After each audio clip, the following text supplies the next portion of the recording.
নমস্কার বন্ধুরা, welcome to আরকে sports. আশা করি তোমরা সবাই সুস্থ ও ভালো আছো। তো আজকের এই ভিডিওতে মোহনবাগান দলের ট্রান্সফার রিলেটেড একটা সুখবর শেয়ার করা রয়েছে।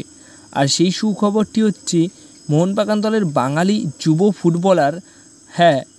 ফুটবলার, যে ফুটবলারটি এই বছর দুর্দান্ত পারফরমেন্স করেছে, দীপেন্দু বিশ্বাস।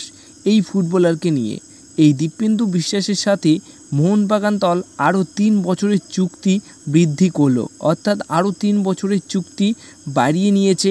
এবং ম্যানেজমেন্ট এই প্লেয়ারটির কাছ থেকে যেটা চাইছে সেটা হচ্ছে আগামী কয়েক বছরের মধ্যেই বাঙালি তারকা প্লেয়ার হিসেবে চাইছে।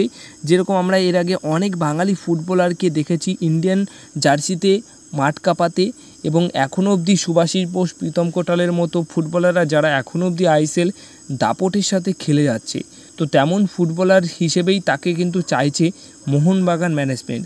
আর যেটুকু খবর রয়েছে 3 বছরের চুক্তি বৃদ্ধি করার পাশাপাশি তাকে কিন্তু আমরা আগামী সিজনেও মোহনবাগান দলের মেন টিম সিনিয়র টিমেই খেলতে দেখতে পারবো। খুব প্রয়োজন হলে রিজার্ভ টিমের সাথে কিন্তু অন্যান্য টুর্নামেন্টেও খেলতে পারে এই দীপেন্দু বিশ্বাস। কিন্তু এই দীপেন্দু বিশ্বাস এই মরশুমে যে কটা ম্যাচে সুযোগ পেয়েছে নিজেকে প্রমাণ করেছে, যার ফলে তার মধ্যে কিন্তু বাঙালি তারকা ফুটবলার হিসেবে একটা প্লেয়ার হিসেবে দেখতে পাচ্ছে মোহনবাগান ম্যানেজমেন্ট, যার কারণে 3 বছরের চুক্তি কিন্তু তার সাথে বাড়িয়ে নিয়েছে।